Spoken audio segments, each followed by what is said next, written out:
Hello students, welcome back to our YouTube channel Sarika Teacher. Today we are going to learn a new lesson, Introduction to our Constitution from Standard 7th. तर विद्यार्थी मित्रांनो, आज आपण इयत्ता 7वीचा नागरिकशास्त्राचा first lesson बघणार आहोत. Introduction to our constitution म्हणजेच काय तर आपल्या संविधानाची ओळख. तर विद्यार्थी मित्रांनो, या पाठात आपण बघणार आहोत की जे काही आपल्या भारत देशाचा कारभार चालतो किंवा ज्या नियमांवर हा कारभार चालतो, हे नियम कुठून येतात, त्यांचे पालन कोण करतं, त्याचे पालन कोणाला करावं लागते किंवा आपले जे हक्क आहेत नागरिकांचे, हे हक्क कुठून येतात, हे कायदे कुठून येतात, तर या संदर्भात सगळी माहिती आपण या पाठात बघणार आहोत. So let's start. Let's revise a few things. काही थोडी आपण रिव्हिजन करणार आहोत. In the civics textbook of the previous classes we saw many reasons why rules are necessary in our lives. तर आपण पाठीमागच्या इयत्तांमध्ये नागरिकशास्त्राच्या पाठ्यपुस्तकामध्ये आपण आपल्याला नियम का महत्त्वाचे असतात आयुष्यामध्ये किंवा लाईफमध्ये नियम का नेसेसरी असतात हे आपण बघितलं. We follow norms and rules in order that the activities in the family, our school, our village or city are carried out smoothly. आता आपण साधं घराचं बघितलं, घर झालं, शाळा झालं, गाव झालं किंवा शहर, यांचे व्यवहार स्मूथली चालावेत, सुरळीत चालावेत म्हणून काही नियम आपण पाळत असतो. स्कूलमध्ये सुद्धा आपण गेलो तर स्कूलचे नियम्स असतात, रूल्स असतात. घरीसुद्धा आईचे नियम असतात. त्याचप्रमाणे शहराचे नियम असतात, देशाचे सुद्धा नियम असतात. हे नियम जर आपण पाळले तर सगळं कसं अतिशय स्मूथली कॅरी होतं. There are no rules in family. कुटुंबात नियम नसतात, असे स्ट्रिक्ट असे नियम नसतात. However there are norms about the behaviour of members in a family. परंतु प्रत्येक कुटुंबातील म्हणजे सदस्यांनी कसे वागावे याविषयी काही नियम असतात, काही संकेत असतात की त्यांनी कुटुंबातील व्यक्तींनी कसंही वागून चालेल का नाही. तुमचा आवाज थोडा जरी वाढला तर आई लगेच तुमच्यावर ओरडते, हो की नाही. तर असे प्रत्येकाचे काही आपल्या वागण्यासंबंधीचे काही नियम तिथे कुटुंबामध्ये पाळून दिलेले असतात. There are rules in school. स्कूलबद्दल सांगितलं तर रिगार्डिंग ॲडमिशन, युनिफॉर्म, स्टडीज. तर शाळेत प्रवेशासंबंधी नियम असतात, गणवेश असतो, अभ्यास याविषयी नियम असतात. Different competitions also have their own rules. विविध स्पर्धांचेही नियम वेगवेगळे असतात. The administration of our village or city is also carry out in accordance with rules. आणि आपल्या गावाचा आणि शहराचा कारभारही नियमांनुसारच चालतो. Similarly the administration of our country is carried out through a system of rules. The rules regarding family, school, village or city are limited in nature. तर जसं आपण बघितलं की या नियमांनुसार शाळा, आपली घर, शहर चालतं, तर त्याच नियमाप्रमाणे देशाचाही कारभार या नियमांनुसार चालवला जातो. कुटुंब झालं, शाळा, गाव अथवा शहरासंबंधी असणारे नियम हे कसे असतात, मर्यादित स्वरूपाचे असतात. But the rules of provision about the administration of a country are much wider in a space. परंतु देशाच्या कारभारासंबंधी जे नियम असतात किंवा तरतुदी असतात त्या खूप मोठ्या प्रमाणात असतात किंवा व्यापक असतात, वायडर असतात. ओके. तर इथे बघूया काय क्वेश्चन आहे. Do you wish to ask the questions that puzzle Sameer and Vandana. तर इथे सांगितलं की समीर आणि वंदनाला पडलेले प्रश्न तुम्हाला कधी पडतात का, तुम्हाला विचारायचे वाटतात. तर यांना काय प्रश्न पडले आहेत. Where can we find all the rules according to which the administration of the country is carry out. तर देशाचा कारभार ज्या नियमांनुसार किंवा तरतुदीनुसार चालतो ते नियम कुठे असतात, हा प्रश्न यांना पडला आहे. Who makes those rule. ते नियम कोण तयार करतं. Is it binding on us to follow them. आणि त्यांचे पालन बंधनकारक असते का. तर आता बघूया. See whether you find the answers to this question in the following text. आता आपण बघूया की खाली आपल्याला त्याची उत्तरे मिळतात का. जे समीर वंदनाला प्रश्न पडले त्याची उत्तरे आता बघूयात. The meaning of constitution. सर्वात पहिले तर संविधान म्हणजे काय, संविधानाचा अर्थ बघूया. The book in which all the provision regarding the administration of the country the mention together in a systematic way is called a constitution. तर देशाच्या कारभारासंबंधीच्या तरतुदी एकत्रितपणे सुसूत्रपणे ज्या ग्रंथात नमूद केलेल्या आहेत, देशाच्या कारभारासंबंधी ज्या काही नियम असतील ते नियम ज्या ग्रंथात एकत्रितपणे नमूद केलेले त्याला संविधान म्हणजेच कॉन्स्टिट्यूशन असे म्हणतात. This make the constitution a written document of the provision related to the administration of the country. याचाच अर्थ संविधान म्हणजे देशाच्या राज्यकारभारासंबंधीच्या तरतुदीचा काय तो लिखितच एक दस्तावेज आहे. Okay. Written documents. Government is established by the representative elected by the people. आता जनतेकडून निवडून आलेल्या प्रतिनिधींमधून शासन किंवा सरकार स्थापन केले जाते हे आपल्याला माहीत आहे. आत्ताच निवडणुका होऊन गेल्या आहेत, हो ना. The rules and provisions in the constitution are the basic or fundamental law of the land. आता हे जे सरकार स्थापन केले जाते तर संविधानातील तरतुदीनुसारच राज्य कारभार करण्याचे शासनावर बंधन असते. कोणीही आपल्या शासनामध्ये किंवा सरकारमध्ये जर कोणीही निवडून गेलं तरीही त्याला त्याच्या मनाने कारभार करता येत नाही, मनाचे नियम बनवता येत नाही.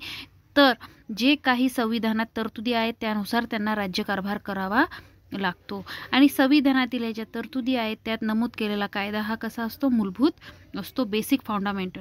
While making laws the government is bound to follow the constitution. If it does not do so the judiciary can declare those laws null and void or unconstitutional. जर एखादा सरकारने एखादा कायदा बनवला आणि तो जर संविधानास विसंगत ठरला, संविधानाला अनुसरून तो कायदा नसेल तर तो शासनाला करता येत नाही, तो कायदा शासनाला बनवता येत नाही. असे केल्यास कायदे न्याय मंडळ त्याला रद्द करते, त्याला बाद करू शकतं त्या कायद्याला. ओके, त्या लॉला. Provision in the constitution. आता संविधानात कोणकोणत्या तरतुदी आहेत, प्रोव्हिजन्स आहेत ते बघूया. The provisional in the constitutions are about different things. संविधानातील तरतुदी अनेकविध वेगवेगळ्या बाबींविषयी असतात. तर इथे बघूया एक्झाम्पल दिले. सिटिझनशिप, नागरिकत्व आहे. द राईट्स ऑफ सिटिझन, नागरिकांचे हक्क असतात. The relation between citizen and the state, नागरिक आणि शासन संस्था यांच्यातील संबंध. Subject of the laws to be made by the governments, किंवा शासनाने करायच्या कायद्यांचे विषय. इलेक्शन्स म्हणजेच काय, निवडणुका.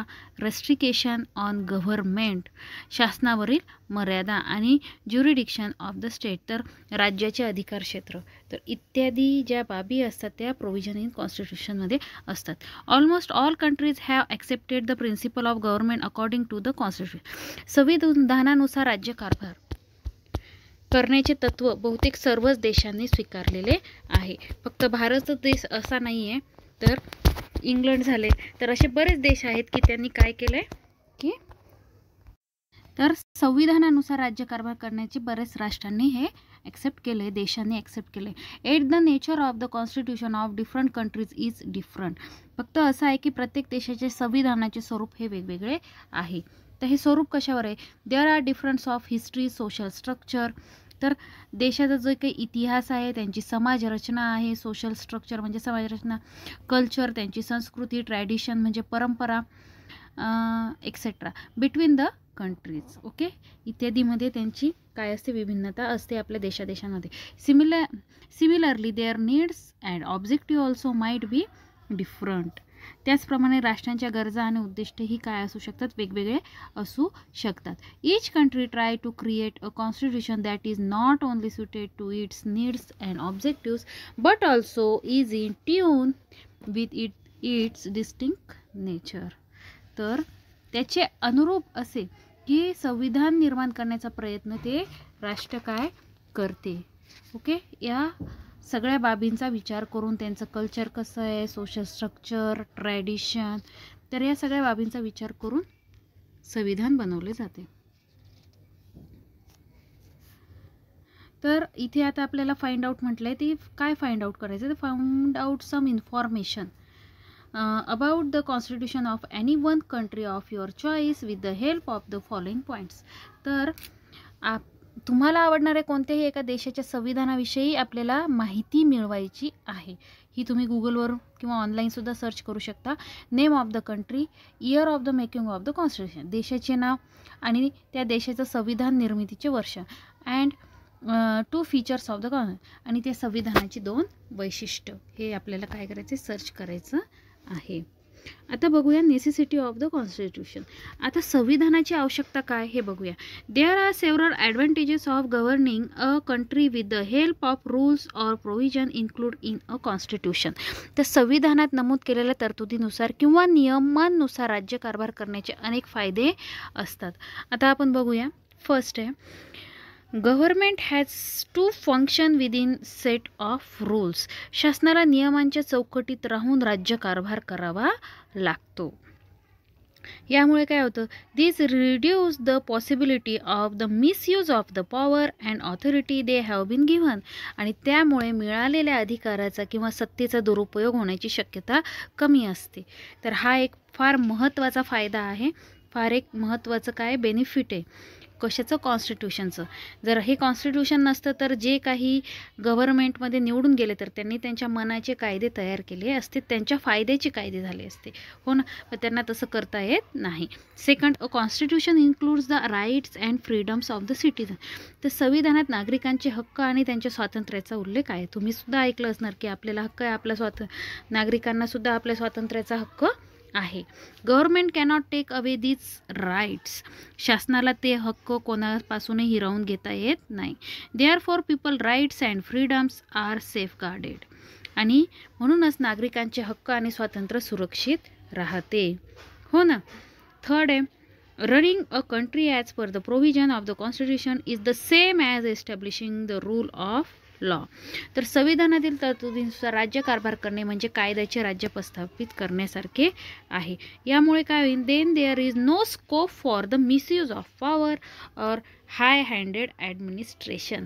यामुळे काय होतं की त्यात सत्तेचा गैरवापर किंवा मनमानी कारभाराला वाव नसतो संविधानामुळे. ओके, हे कॉन्स्टिट्यूशनमुळे. Next if a country is run as per the constitution the faith that the common people have in the government increases. तर संविधानानुसार राज्यकारभार होत असल्याचे पण सामान्य माणसाचा पण काय होतो विश्वास वाढतो, शासनावरील विश्वास त्याचा वाढतो. they become keen on participating in the activities of the government. Okay, आणि मग विश्वास वाढल्यावर त्यातून तो काय होतो सहभागाला काय होतो उत्सुक होतो. जे काही गव्हर्नमेंटच्या ॲक्टिव्हिटीज असतात त्याच्यातही तो सहभाग घेतो. Democracy is strengthen due to the increase participation of the people. आणि माणसांच्या वाढत्या सहभागामुळे काय होते लोकशाही प्रस्थापित होते. लोकशाही अजून काय होते मजबूत होते. हुकुमशाहीचा तिथे वाव नसतो. Next constitution present some political ideals before the country. संविधान त्या त्या देशासमोर काही राजकीय आदर्श ठेवतात. The nation is also bound to act that direction. It creates an atmosphere conducive to attain world peace and security and preservation of human rights. तर बघा इथे काय दिले तर की देशासमोर काही राजकीय आदर्श संविधान ठेवत असते तर त्या दिशेने वाटचाल करण्याचे बंधनही राष्ट्रावर असते. आणि त्यामधून काय होतं तर जागतिक शांतता ओके वर्ल्ड पीस म्हणजे जागतिक शांतता सुरक्षितता आणि मानवी हक्कांचं काय होतं संवर्धन होण्यास पोषक वातावरण तयार होतं. Preserve the human rights. तर मानवी हक्कांचं काय होतं तिथे संवर्धन होतं. Since the constitution also includes the list of citizen duties it fixes the responsibility of the citizens as well. तर नागरिकांच्या कर्तव्यांचा उल्लेख संविधानात असल्याने नागरिकांची जबाबदारी निश्चित होते. इथे फक्त काही राज्यकर्त्यांचेच हे दिले आहेत का नियम तर नाही, तर नागरिकांना सुद्धा काही रिस्पॉन्सिबिलिटीज काही जबाबदाऱ्या दिल्या आहेत. आता बघूया व्हॉट इज अ ॲडमिनिस्ट्रेशन. म्हणजे राज्यकारभार म्हणजे काय, ॲडमिनिस्ट्रेशन म्हणजे काय. What is included in the administration of a country. देशाच्या राज्यकारभारात कोणत्या बाबी सामावलेल्या असतात. तुम्हाला असे प्रश्न पडतात की नाही कधी. यस पडायलाच हवेत. चला बघूया की राज्यकारभार म्हणजे काय. तर government has to make a law relating to several subject such as defending the boundaries protecting the people from external aggression eradication of poverty, creating employment, education and health services, encouragement to commerce and industries, protection of the weaker section, making policies for the progress of women, children and the tribal people, etc. etc. etc. तर बघा काय करायचं आहे, तर देशांच्या सीमारेषांचे संरक्षण करणे. Government has taken law relating, कशा कशा संदर्भात त्यांना कायदे उपाययोजना करावे लागतात, कायदे बनवावे लागतात शासनाला, तर देशांच्या सीमारेषांचे संरक्षण.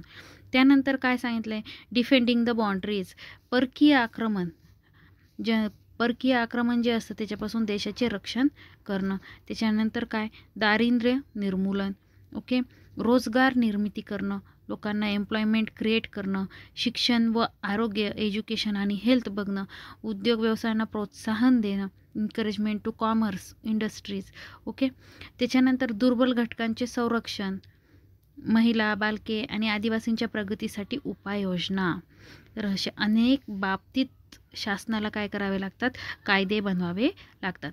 Government has to bring about desirable changes in the society by implementing laws, आणि कायद्याच्या अंमलबजावणीद्वारे समाजात योग्य ते बदल घडवून आणावे लागतात. In short, governments in a modern times have to take decision related to different issues, right from space research to public cleanliness. This is a governance or administration. तर इथे काय सांगितलं की थोडक्यात जर सांगायचं झालं तर अवकाश संशोधनापासून ते सार्वजनिक स्वच्छतेपर्यंतच्या सर्व बाबीसंबंधीचे निर्णय त्यांना घ्यावे लागतात आणि यालाच राज्यकारभार म्हणतात. आता इथून तुम्हाला समजलंच असेल, ओके. तर संशोधनापासून अगदी अवकाश संशोधन झालं ते सार्वजनिक स्वच्छतेपर्यंत त्यांना निर्णय घ्यावे लागतात, स्पेस रिसर्चपासून. This is governance or administration, यालाच काय म्हणतात, राज्यकारभार. Having understood the meaning of constitution and governance, we shall now see how the Indian constitution was made. संविधानाचा अर्थ आणि त्याची आवश्यकता आता आपण समजून घेतली, तर आता भारताच्या संविधानाची कशी निर्मिती झाली ते आपण बघूया, कसा तयार झाला आहे. Background to the making of the constitution, संविधान निर्मितीची पार्श्वभूमी पहिले बघूया, त्याचं बॅकग्राऊंड बघूया. The process of the making of the Indian constitution started in 1946. तर भारताच्या संविधान निर्मितीला 1946 1946ला सुरुवात झाली. The leaders of the freedom movement insisted that independent India will be governed not by the laws made by the British but by laws made by Indians themselves. तर स्वतंत्र भारताचा राज्यकारभार ब्रिटिशांनी तयार केलेल्या कायद्यानुसार चालणार नाही, तर तो भारतीयांनी स्वतः तयार केलेल्या कायद्यानुसार चालेल, असा जे काही आपले स्वातंत्र्य चळवळीतील नेते होते त्यांचा काय होता, आग्रह होता. आणि तो आग्रह अगदी बरोबर होता की ब्रिटिश जेव्हा आले तेव्हा त्यांनी त्यांचे नियम, त्यांचे कायदे लागू केले होते, पण त्यांच्या नियमांनुसार आपल्याला चालायचं नव्हतं. आणि त्यानुसार स्वातंत्र्य चळवळीतील जे काही नेते होते त्यांनी तिथे आग्रह केला होता की काय, की भारतीयांनी स्वतः आपले कायदा तयार करावा. तर बघूया पुढे. A committee was establish to prepare the constitution of independent, आणि त्यानुसार काय करण्यात आली, एक समितीसुद्धा स्थापन करण्यात आली, constitution of independent. It came to be known as the constituent assembly, आणि या समितीला काय म्हणून ओळखलं जातं आहे, तर कॉन्स्टिट्यूंट असेंब्ली म्हणजे संविधान सभा. आता कॉन्स्टिट्यूशन असेंब्ली बघूया. India became independent on 15 August 1947. आपल्या सगळ्यांना माहिती, भारत देश 15 ऑगस्ट 1947 रोजी काय झाला, स्वतंत्र झाला. Before that the British rule over India, पण त्यापूर्वी इंग्रजांचे भारतावर राज्य होते. They had divided India into province like Bombay, Bengal and Madras for the convenience of administration. आणि या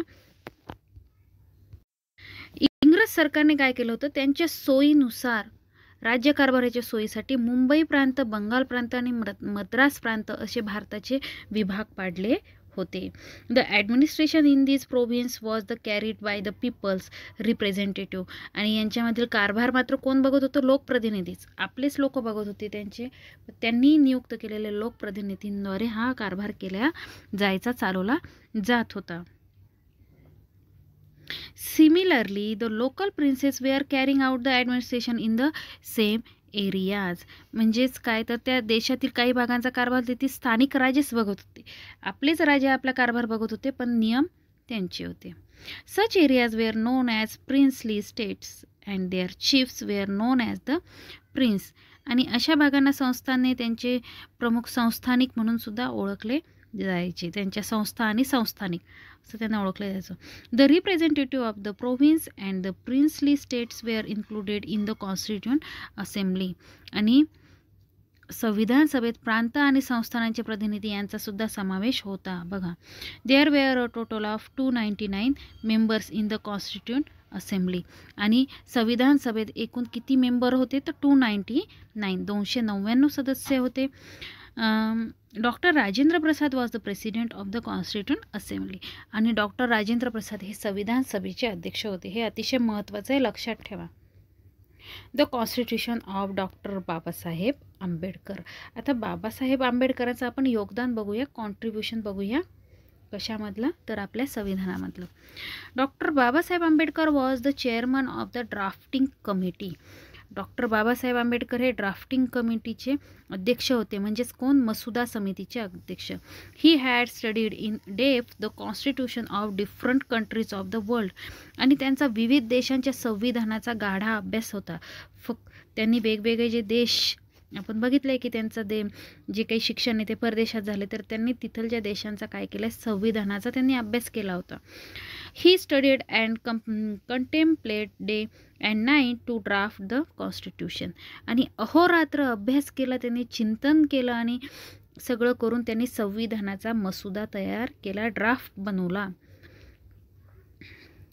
the draft constitution prepare by him was presented the constitution assembly. आणि doctor Babasaheb आंबेडकरांनी तयार केलेला जो ड्राफ्ट होता तो त्या मसुदा समितीपुढे मांडण्यात आला. It was discuss article by article. आणि त्यावर कलमवार चर्चा करण्यात आली, आर्टिकल बाय आर्टिकल चर्चा करण्यात आली. And many amendments were suggested by different members. Dr. Babasaheb Ambedkar handled the task of presenting the draft, answering the various questions raised on it, making changes in the draft as per the suggestions of the Constitution Assembly, and making every provision of the Constitution flawless. आणि बघा, खूप कठीण काम होतं हे संविधान, आपलं संविधान बनवण्याचं. तर अनेक दुरुस्त्या मग त्यावर सुचवण्यात आल्या. आपण बघितलं, आर्टिकल बाय आर्टिकल चर्चा झाली, अनेक दुरुस्त्या सुचवण्यात आल्या. आणि संविधानाचा मसुदा संविधान सभेपुढे मांडण्याचे, त्याविषयी विचारलेल्या प्रश्नांना उत्तर देण्याचे आणि संविधान सभेच्या सूचनांवर मूळ मसुद्यात फेरबदल करण्याचं, निर्देश करण्याचे काम डॉक्टर बाबासाहेब आंबेडकरांनी केले.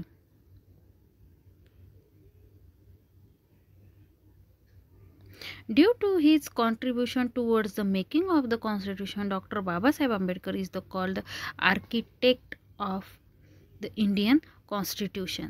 आणि त्यांनी जे काही मोठं योगदान त्यांनी दिलं भारताच्या संविधान निर्मितीत, या योगदानामुळे त्यांना भारतीय संविधानाचे शिल्पकार असे म्हटले जाते, architect of the Indian constitution.